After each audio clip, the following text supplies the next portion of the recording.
Hello guys, आज के इस वीडियो में हम डिस्कस करने वाले हैं about pivot table. Pivot table के हम कुछ की फंक्शन के बारे में बात करेंगे, जो कुछ मोस्ट इम्पोर्टेंट फीचर्स हैं जिसकी हेल्प से हम अपने डेटा को थोड़ा समराइज एक इन बेटर वे कर सकते हैं, राइट। यहाँ पर मैंने एक डेटा लिया है, आप देख सकते हैं, और यहाँ पर हम ट्राई करेंगे एक पीवोट टेबल क्रिएट करने में, राइट। ओके, एक डेटा यहाँ पर है मेरे पास और इसे हम समझते हैं पिवोट टेबल। पिवोट टेबल बनाने के लिए देखिए क्या है कि पिवोट टेबल हम दो तरह से काम करते हैं। एक as a master file, as a हम कह सकते हैं डेटा एनालाइज, जो हमें अपने पास रखना है, राइट। और एक ये कि हम सिंपल डेटा डाउनलोड किया एंड डेटा डाउनलोड करने के बाद सिंपली पिवोट टेबल बनाया, just send to our customer, send to our like superior, like that, कहीं भी हमें आगे फॉरवर्ड करना है। देखिए पिवोट टेबल यदि हम बनाते हैं, यहाँ पर भी स्टार्ट करते हैं। पहले पिवोट टेबल हमने किया, डेटा को select, alt and V for victory, enter. और यहाँ पर हमें ये पूछता है कि आपको पिवोट टेबल क्या एग्जिस्टिंग सीट में लेनी है या न्यू सीट में। माइक्रोसॉफ्ट एक्सेल की तरफ से बाय डिफ़ॉल्ट ये आपको रिकमेंड करता है कि आप इसे न्यू शीट में लेके जाएं। मैंने किया ओके, तो यहाँ पर ये आ गया न्यू शीट। फर्दर मैं यहाँ पर करता हूँ right click, pivot table option, और यहाँ पर मैं दो काम करता हूँ। पहला, auto fit width on update, यहाँ से मैं अनचेक कर देता हूँ। क्यों अनचेक कर देता हूँ? देखिए होता क्या है, जब हम पिवट टेबल बना लेते हैं और उसमें कुछ अपग्रेडेशन करते हैं, चेंज करते हैं, फिर हम डेटा को सोर्स चेंज करते हैं, फिर हम रिफ़्रेश करते हैं, तो जैसे ही हम रिफ़्रेश करते हैं तो पिवट टेबल क्या करता है, जो स्टैंडर्डाइज्ड कॉलम का विड्थ होता है वो सेट कर देता है।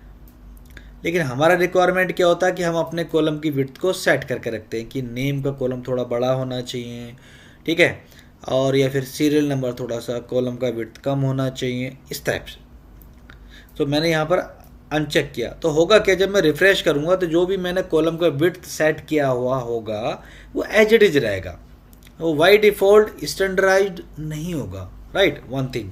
Second, I will click on display and click on classic pivot layout, और इस पर करता हूँ मैं ओके। तो मेरे पास कुछ इस तरह से इंटरफेस आता है, राइट। अब यहाँ पर क्या होता है कि मैं अपने इस डेटाबेस को, जो पिवोट टेबल फील्ड्स हैं, इन फील्ड्स को यहाँ पर मैं ड्रैग कर सकता हूँ।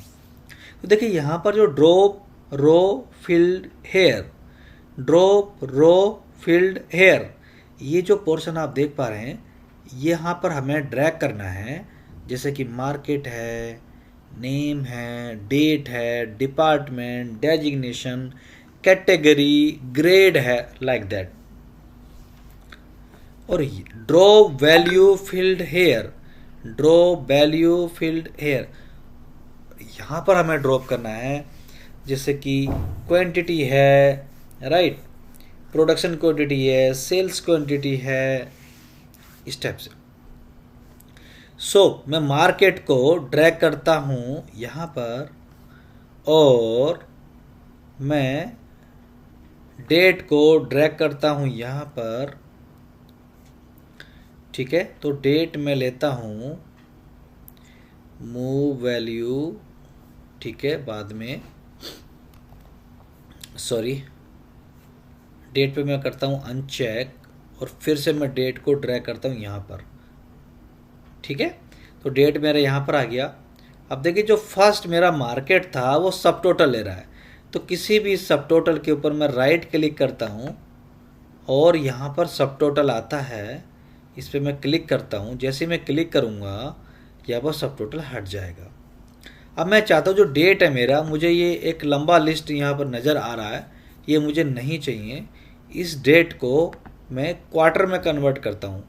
Right click, click on group, click on month, month पे ऑलरेडी यहाँ पर सेलेक्टेड है, आई क्लिक ओके। तो यहाँ पर ये मंथ में आ गया। यदि आपको लगता है कि मंथ में भी ये लिस्ट कुछ बड़ी हो रही है, अगर आपको इतना रिक्वायरमेंट नहीं है, आपको कुछ शॉर्ट में डेटा चाहिए, समराइज डेटा चाहिए, तो just do right click, click on group, click on quarter, remove month. जैसे आप दोबारा इस पर टिक करेंगे हट जाएगा, आई क्लिक ओके। तो अभी मेरा जो डेटा है वो एक थोड़ा शॉर्ट रेंज में आ चुका है, राइट। यहाँ पर अभी मैं ड्रैग करता हूँ सेल्स क्वांटिटी। देखिए मैंने ड्रैग किया और बाय डिफ़ॉल्ट यहाँ पर ये डेटा आ गया और इसे मैं करता हूँ सम। अभी ये मेरा डेटा काउंट में सम, राइट। व्यू ग्रिड लाइंस मैंने अनचेक किया, अभी मेरा डेटा आ गया। जैसे मैं यहाँ पर क्लिक करता हूँ डिजाइन एंड पिवोट, एनालाइज टेब यहाँ पर इनेबल हो जाता है। तो पहले मैं इसे करता हूँ डिजाइन। तो जैसे ही मैं डिजाइन पर क्लिक करता हूँ, यहाँ से मैं अपने पिवोट टेबल को डिजाइन कर सकता हूँ। तो देखिए कोई भी मैं एक रैंडमली, आप ध्यान दीजिए, जैसे ही मैंने यहाँ पर क्लिक किया मेरे पास क्या यहाँ पर एक नेम आ रहा है इस डिजाइन टेबल का, dark teal pivot style dark 5। तो ध्यान दीजिए ये सब नेम डिफाइन है, हर एक पिवोट टेबल के नेम यहाँ पर डिफाइन है। सो आई क्लिक ओके। मैंने यहाँ पर मैंने ये डिजाइन ले लिया। देखिए बैंडेड रो, जैसे मैं बैंडेड रो पे यहाँ पर क्लिक करता हूँ, आप देख रहे हैं यहाँ पर कोई भी यहाँ पर रो पार्टीशन दिख नहीं रहा है। जब मैं बैंडेड रो पे क्लिक करता हूँ, देखिए यहाँ पर रो पार्टीशन दिख जाता है, और बैंडेड कॉलम पे क्लिक करता हूँ तो कॉलम पार्टीशन दिख जाता है। यहाँ पर इसे नहीं दिख पा रहा है क्योंकि मेरे पास 2 या 3 कॉलम है, मल्टीपल कॉलम्स होंगे तो दिख पाएगा, right. Design, so under design there are multiple columns, आप देख सकते हैं यहाँ पर 1 बाय 1 करके आप चेक कर सकते हैं। और देखिए यहाँ पर कई बार हमें रिक्वायरमेंट होता है कि दिल्ली, ये जो मेरा डेटा है ये मेरा डेटा ओनली दिल्ली से रिलेट करता है कि दिल्ली में क्वार्टर 1, 2, 3, 4, 5 में इतना सेल हुआ है। तो यदि मैं चाहता हूँ कि दिल्ली के नीचे जो ब्लैक स्पेस है यहाँ पर भी दिल्ली आ जाए, तो मुझे क्या करना पड़ेगा, just do layout, click on layout, click on repeat all item levels, तो यहाँ पर आ जाएगा, राइट। तो this is about designing tab. अब देखिए क्या है कि मैंने यहाँ पर एनालाइज किया। अब हम चलते हैं डेटा में। अब डेटा के नीचे अगर हम एक रो ऐड कर देते हैं, B B B, same date हम यहाँ पर ले लेते हैं, 5 5 5 3 3 3 जो भी है, ए बी सी एंड 5 5 5 5 5, एक सेल्स क्वांटिटी यहाँ पर ले लेते हैं और इसे भी हम कंट्रोल ए कर देते हैं, कंट्रोल टी, टेबल में कन्वर्ट। अब हमने ये डेटा टेबल में कन्वर्ट कर दिया। जब हम अपना डेटा टेबल में कन्वर्ट करते हैं, फिर टेबल में कन्वर्ट करने के बाद अगर हम कोई न्यू एंट्री ऐड करते हैं बॉटम में, फिर हमें सोर्स चेंज करने का ज़रूरत नहीं होता है, just we do refresh all. So जैसे हम रिफ्रेश ऑल करते हैं हमारा डेटा यहाँ पर ऐड हो जाएगा। सो अभी मैंने क्या किया, पहला डेटा यहाँ पर ऑलरेडी ले रखा था, सोर्स चेंज किया, बी बी बी, ओके। फिर जाते हैं हम डेटा टैब, फिर से हम क्या करते हैं,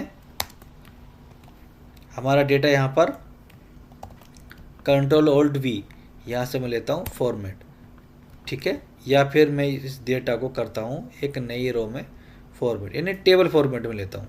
तो अभी मेरी एंट्री यहाँ पर टेबल फॉर्मेट में आ चुकी है। यहाँ पर मैं करता हूँ सी सी सी, सेम डेट में यहाँ पर लेता हूँ 444, okay, D E F and 666, और मैं जाता हूँ पिवोट में, I click right and refresh. So देखिए जैसे ही मैं रिफ्रेश करता हूँ यहाँ पर डेटा मेरे पास आ जाएगा। मुझे अपना डेटा का सोर्स चेंज करने का ज़रूरत नहीं है।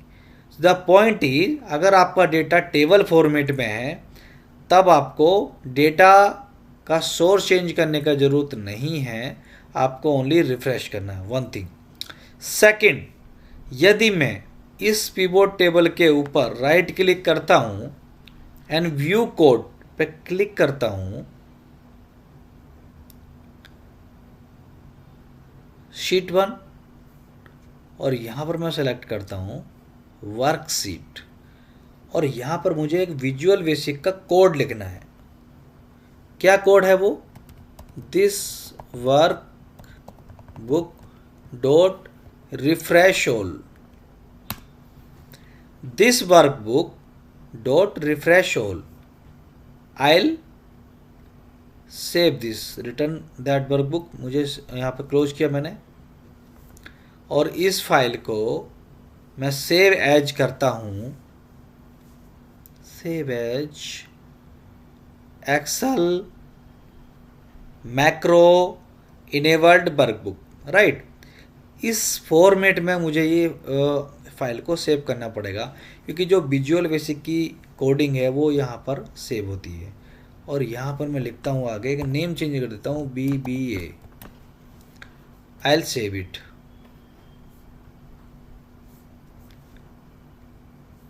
ओके, विंडो ई, इस फाइल को मैं ओपन करता हूँ, इनेबल कंटेंट। अब देखिए यहाँ पर मैं एक एंट्री और करता हूँ, वो क्या है?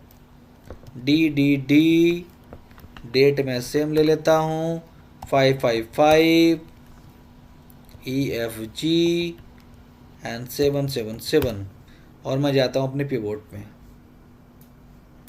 और यहाँ पर मुझे ओनली रिफ्रेश करना है।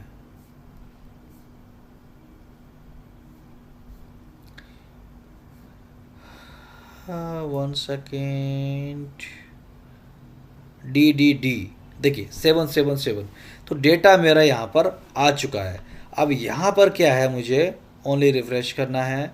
और कई बार क्या होता है, क्योंकि यहाँ पर मैंने अभी रिफ्रेश किया, रिफ्रेश करने का भी ज़रूरत नहीं रहेगा यदि ये VBA कोडिंग प्रॉपर्ली सेव है, आपकी फाइल सेव है, सो ये डेटा विदाउट रिफ्रेश भी आ जाएगा। ओके, फिर से मैं डेटा चेंज करता हूँ, यहाँ पर नीचे लेता हूँ EEE, सेम डेट में यहाँ पर लेता हूँ 666 HGH, यहाँ पर 888। अभी मैं चलता हूँ पिवोट टेबल में, ठीक है। सो पिवोट टेबल में जैसे यहाँ पर मैं आता हूँ, देखिए अभी मैंने रिफ्रेश भी नहीं किया है, EEE Q3 में आ गया 888। तो यदि आप ये कोडिंग यहाँ पर यूज कर लेते हैं तब आपको रिफ्रेश करने का भी ज़रूरत नहीं है, आपका डेटा ऑटोमेटिकली यहाँ पर आ जाएगा आपके पिवोट टेबल में। So in pivot table you can further like create any pivot chart और सिंपल चार्ट।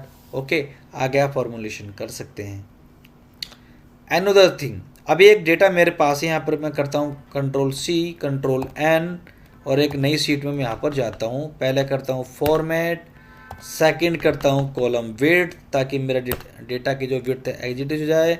फिर मैं करता हूँ वैल्यू, तो मेरा डेटा यहाँ पर आ चुका है। हेडिंग यहाँ पर नहीं आए हैं, यहाँ पर मैं लिखता हूँ स्टेट, यहाँ पर लिखता हूँ मैं डेट, सीरियल नंबर भी के लिए हटा देता हूँ, प्रोडक्ट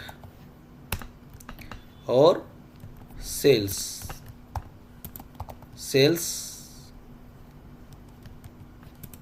QTY, राइट। तो यहाँ पर मैं फिल्टर भी कर देता हूँ। तो अब मेरे पास एक डेटा आ गया। Second trip, smart feature in pivot table. मैं इस टेबल को करता हूँ सेलेक्ट, Alt and V, और यहाँ पर मैंने एक सीट में एक टेबल को पिवट टेबल को लिया, right click, pivot table option, uncheck auto fit. हमने डिस्कस किया क्यों करते हैं हम अनचेक, क्योंकि कॉलम का width as it is by default set ना हो जाए, जो हमारा रिक्वायरमेंट है एज इट इज़ रहे। Display check, classic pivot layout, और यहाँ पर मैं करता हूँ स्टेट सेकेंड इज डेट। तो पहले तो जो ये यहाँ पर सब टोटल आ रहा, राइट क्लिक और अनचेक कर देता हूँ, हट जाएगा सब टोटल। सेकेंड इन डेट पे मैं जाता हूँ ग्रुप और under group quarter, so quarterly आ गया। The third one sales quantity, sales quantity right click and ये बाय डिफ़ॉल्ट सब काउंट में आ रहा है तो मैं सब में कर देता हूँ। क्लिक करता हूँ टेबल, टेबल डिजाइन, यहाँ पर मैं कोई एक टेबल ले लेता हूँ, एक अच्छा सा, ठीक है, ये मैंने टेबल डिजाइन यहाँ पर लिया। अब ये मैं चाहता हूँ कि ये जो मेरा पिवोट है प्रोडक्ट वाइज अलग अलग सीट बन जाए। तो उसके लिए देखिए प्रोडक्ट को मुझे यहाँ पर ड्रैग करना है फिल्टर फील्ड में, फिल्टर के अंदर मुझे यहाँ पर ड्रैग कर देना है। तो जैसे यहाँ पर मैं फिल्टर के अंदर ड्रैग करूँगा, प्रोडक्ट ऑल के नाम से यहाँ पर एक ऑप्शन आ जाएगा, right. So I will click insert, I will click pivot table analyse, click on insert, और यहाँ पर पिवोट टेबल के अंदर एक छोटा सा ड्रॉप डाउन, जैसे मैं क्लिक करता हूँ कुछ इस तरह से मुझे ऑप्शन यहाँ पर मिलते हैं। ऑप्शन के अंदर एक छोटा सा ड्रॉप डाउन फिर से मुझे यहाँ पर मिलता है, मैं यहाँ पर क्लिक करता हूँ और एक ऑप्शन फर्दर मुझे यहाँ पर मिलता है, show report filter page. I will click okay. देखिए तो अभी मुझे पिवोट मुझे पूछ रहा है कि क्या आप प्रोडक्ट के नाम से अलग अलग सीट बनाना चाहते हैं इस एक्सेल फाइल में, तो मैं कहता हूँ yes. So once I will click on okay, तो आप देखेंगे अब यहाँ पर 2 सीट हैं, प्रोडक्ट नेम से सीट यहाँ पर क्रिएट हो जाएंगी। So I think hardly around 1 second में जितनी भी सीट्स थी प्रोडक्ट वाइज यहाँ पर क्रिएट हो चुकी हैं, राइट। सो आप देख सकते हैं, तो ये है पिवोट टेबल, ये कुछ की function, auto refresh and create multiple file with the name of product. आप प्रोडक्ट के नेम से बना सकते हैं, या फिर आप डेट के बिहो पे बना सकते हैं, या फिर आप कुछ डिफरेंट कैटेगरीज के बिहो पे बना सकते हैं। So this is about pivot table, कुछ सम की फीचर्स। ओके, सो आज की इस वीडियो में इतना ही। मिलते हैं आपसे एक नई वीडियो में एक नए टॉपिक के साथ। Thank you, bye bye.